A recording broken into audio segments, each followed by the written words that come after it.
In 1787, 11 years after declaring independence from the British Empire, the United States was still struggling to define itself. The war had been won, but the cost had been staggering. The infant republic was drowning in debt, and its economy lay in shambles. The very soldiers who had fought for liberty found themselves abandoned, unpaid, and desperate. Many of them, farmers returning to land seized by creditors, took up arms in defiance of the very government they had helped to create. This became known as Shays' Rebellion, a violent uprising that exposed the fragility of the new nation. The federal government barely survived the crisis, shackled by the weak Articles of Confederation, its first constitution, which granted it almost no real authority.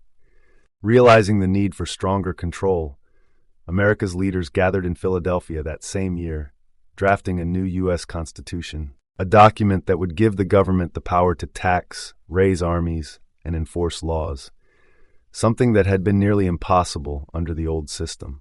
Meanwhile, beyond the bustling cities of the East, another crisis was unfolding, one that would shape the fate of an entire land and its people. The newly formed Northwest Territory, a vast expanse stretching from the Appalachian Mountains to the Mississippi River and from the Great Lakes down to the Ohio River, had been claimed by the United States through the Treaty of Paris, 1783, the same treaty that ended the war with Britain. But in reality, this land was far from ceded. It was home to powerful nations, peoples whose roots ran deep in the soil long before European settlers arrived. To them, this was not untamed wilderness, it was home. Yet for the U.S. government, it was something else entirely, a solution to its financial ruin. Burdened by a war debt of nearly $40 million, the government saw the sale of Western lands as the key to economic survival. They planned to survey, divide, and sell this land to settlers, ignoring the people who had lived there for generations. This was not just expansion, it was a deliberate push westward, a movement that in their eyes would turn unprofitable, empty land into wealth. Thousands of settlers, hungry for opportunity, were already pouring across the Ohio River, many without legal permission. To them, this was a new frontier. To the native nations, it was an invasion, and soon it would become a war. By the late 18th century, a tide of settlers surged westward, their sights set on land that was not theirs to claim. To them, the Northwest Territory, stretching from the Appalachian Mountains to the Mississippi River, from the Great Lakes to the Ohio River, was an untamed wilderness, a vast frontier waiting to be settled. Thousands of eager families sought to carve out new lives, to build farms, towns, and futures. But their ambition came at a cost, for this land was not empty. It was home to the Miami, the Shawnee, the Lenape, and many others who had lived, fought, and thrived on it for generations. And they would not surrender it without a fight. The United States, still young and struggling, had little control over this westward expansion. Settlers flooded across the Ohio River, many without legal authority, staking claims on land that had never belonged to them. To the native nations, this was not mere encroachment, it was an invasion. Yet the U.S. government, desperate to pay off war debts, saw the land as a financial asset, a commodity to be surveyed, divided, and sold. With little regard for the people who called it home, they pushed forward, blindly stumbling into a war they neither understood nor were prepared to fight. For nearly 200 years, European settlers had taken and taken, pushing native nations from their lands through force, deception, and disease. The eastern tribes had been nearly wiped out, their villages burned, their people slaughtered or scattered. The American Revolution had only fueled the conflict, with most native nations aligning with the British, knowing that an independent United States would bring nothing but more loss. The war ended, but the frontier remained a battleground. The Miami, Shawnee, and Lenape warriors struck back, raiding settlements along the Ohio River, fighting not for conquest, but for survival. The response from the settlers was brutal. Local militias, part-time soldiers fueled by vengeance and fear, launched savage retaliatory attacks. In 1782, at Gnadenhutten, Pennsylvania, militiamen massacred 96 unarmed Lenape Christian converts, slaughtering men, women, and children in cold blood.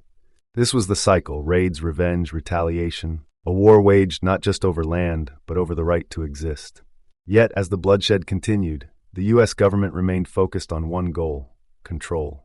They had already forced treaties upon native nations, treaties dictated at the barrel of a gun or through the false promise of peace. They claimed the land by right of conquest, using bribes, threats, and outright violence to justify the theft. Now, with the formal establishment of the Northwest Territory, they sought to impose orderly settlement, not through diplomacy, but through force. But the nations of the Northwest would not stand alone. Under the leadership of Mohawk Chief Joseph Brant, tribes united in defiance. Together, they formed the Northwestern Confederacy, a coalition determined to resist U.S. expansion and protect what remained of their homelands. They rejected the false treaties. They refused to be pushed further west. Their message was clear. The Ohio River was the boundary, the final line. Cross it, and there would be war. And war was coming.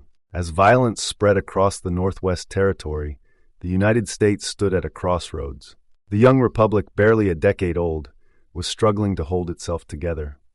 Its first president, George Washington, had already inherited a nation in turmoil, burdened by staggering war debts, torn by political infighting, and uncertain of its future. Now the frontier crisis threatened to unravel it all.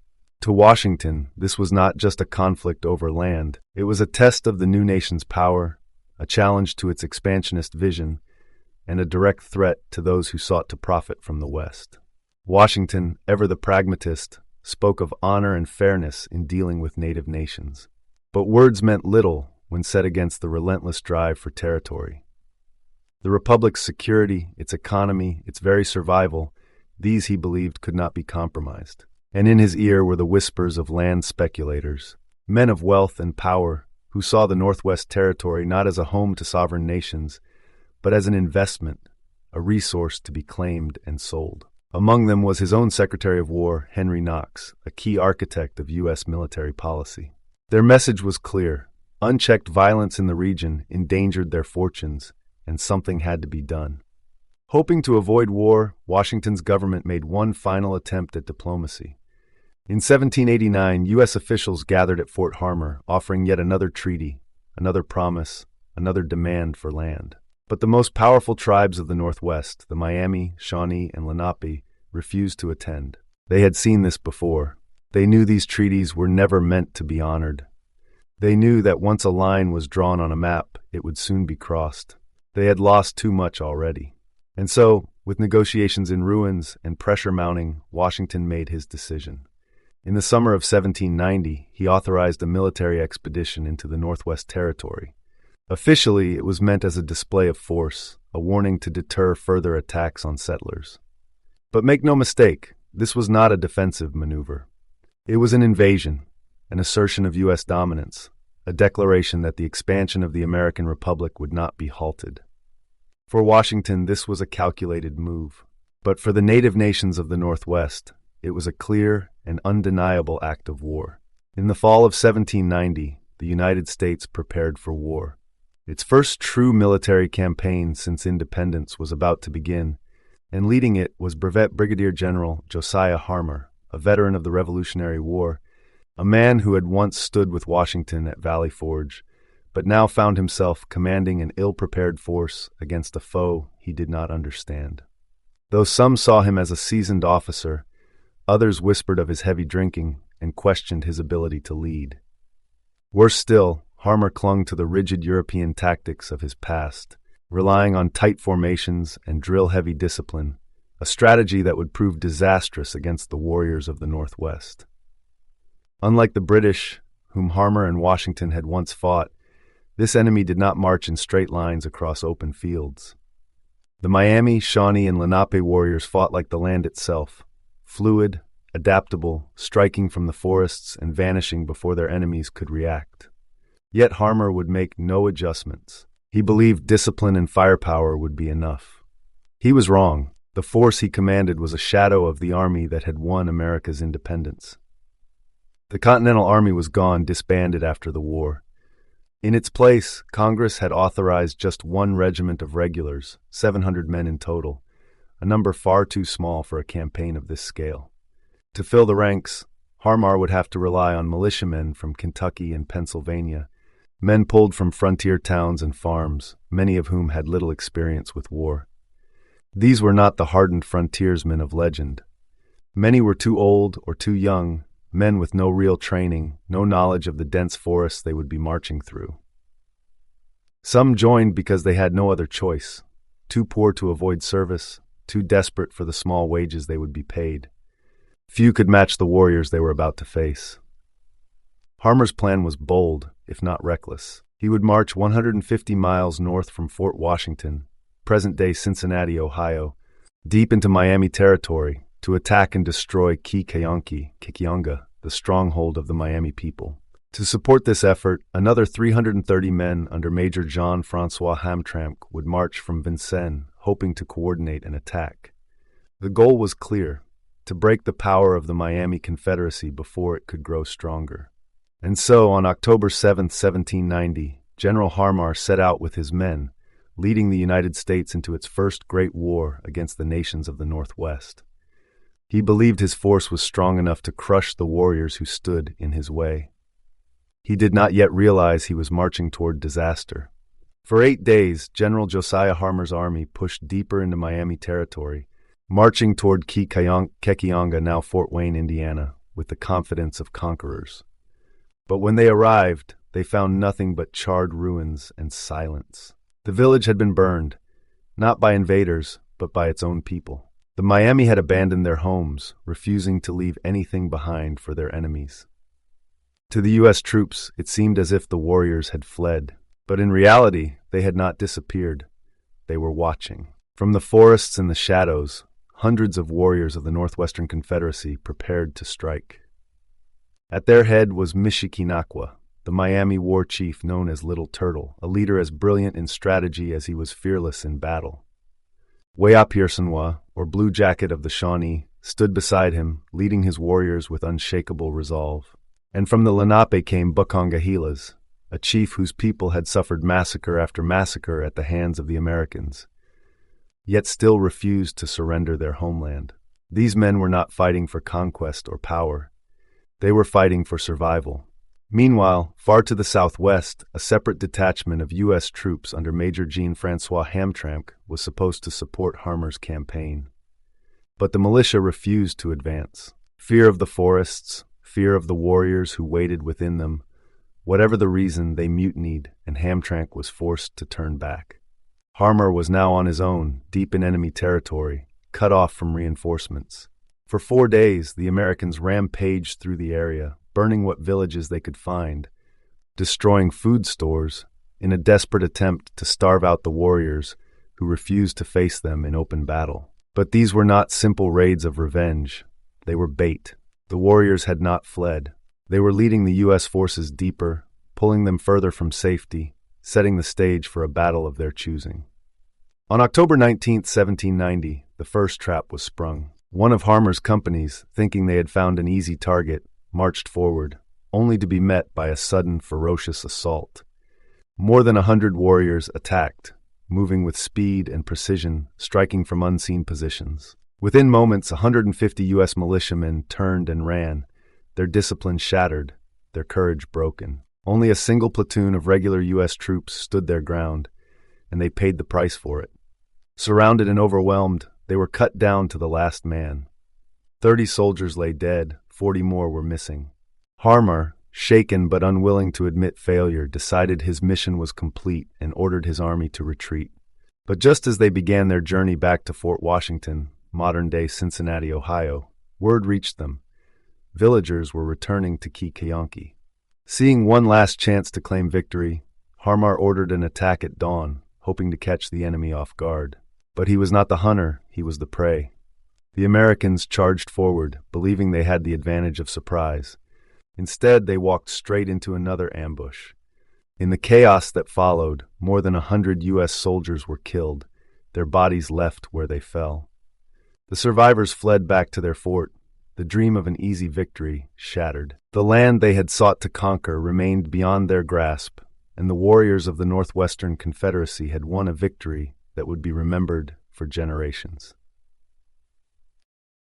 For generations, the image of scalping has been tied to native warriors, a brutal act often framed as a symbol of savagery. But history tells a different story. The truth is that scalping was not exclusive to native peoples. European colonists, driven by greed and war, eagerly adopted the practice, turning it into a bounty system of death. Colonial governments offered payments, cash rewards for the scalps of native men, women, and even children. What began as a ritual act among certain tribes became a common tool of terror used by both sides in the brutal wars of the frontier. And now another war had been fought. General Josiah Harmar, his forces battered and humiliated, limped back to Fort Washington, now Cincinnati, Ohio. He called the expedition a victory, boasting of the 5 Miami villages burned, the grain stores destroyed, and the hardship it would cause the tribes that winter. But was it truly a victory? The warriors of the Northwestern Confederacy still stood strong, their lands remained their own, and their spirits were unbroken. To the U.S. government, however, Harmar's campaign was an undeniable failure. What had begun as a mission to subdue the Miami and their allies had ended in one of the most devastating defeats in American history. The army had lost hundreds of men, morale was shattered, and the illusion of an easy conquest had been destroyed. Harmar, though later exonerated by a court-martial, would never recover his reputation. His name would forever be tied to defeat. But war did not end with his retreat. As winter gripped the land, both sides struck back. Across the Northwest Territory, raids and counter-raids left destruction in their wake. In January 1791, Lenape and Wyandot warriors attacked Big Bottom, killing 12 settlers, including 2 children. It was a message, a warning that the native nations would not stand idly by while their lands were stolen. Fear spread through the frontier. Settlers hesitated to move west. The powerful men who had invested in stolen land, the speculators who profited from expansion, now demanded action. The battle for the Northwest had only just begun. As the frontier burned and the war raged on, President George Washington sought a new leader to reclaim the Northwest Territory. His choice, Arthur St. Clair, a 54-year-old Scottish-born general and the sitting governor of the Northwest Territory. On paper, St. Clair had the experience. He had fought for the British in the French and Indian War, storming the heights of Quebec with General Wolfe in 1759, before later switching sides to join the Continental Army. He had stood beside Washington when he crossed the Delaware, had fought to forge the new republic, and had commanded men in battle. But his legacy was not one of triumph. It was one of failure. In 1777, St. Clair had made a decision that would haunt him forever. Faced with an advancing British army, he abandoned Fort Ticonderoga, one of the most strategically important strongholds of the war, without firing a shot. His name became synonymous with retreat. His reputation never recovered. Yet Washington, desperate for a decisive victory in the Northwest, placed the fate of the frontier in his hands. By this time, St. Clair was in no condition for war. He was old, exhausted, and suffering from severe gout, a condition that left him in constant pain. But Washington did not care for his ailments. He needed results. He ordered St. Clair to lead a second expedition into the heart of the Northwest Territory with a clear mission: force the native nations to submit or annihilate them. This time, there would be no half measures. The tribes had to be taught a lesson so brutal that resistance would no longer be an option. The war was no longer just about expansion. It was about domination. To achieve this, Congress authorized the formation of a 2nd Infantry Regiment. But there was a problem. No one wanted to fight this war. The frontier was a death trap. The idea of marching deep into enemy territory, through vast forests where warriors struck unseen and vanished like ghosts, held no appeal for seasoned soldiers. Recruitment faltered. Instead of the 3,000 to 4,000 men originally planned, Saints bore, Clair's army would consist of just 2,000. Among them were 500 regular soldiers from the 1st and 2nd Regiments, 100 mounted dragoons, and 10 small artillery pieces.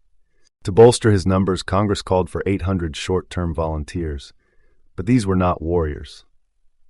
They were untrained men, most of whom had never fired a musket in battle. The militia was no better. Captain Faulkner's Pennsylvania riflemen were experienced frontier fighters, but there were only 60 of them, far too few to make an impact.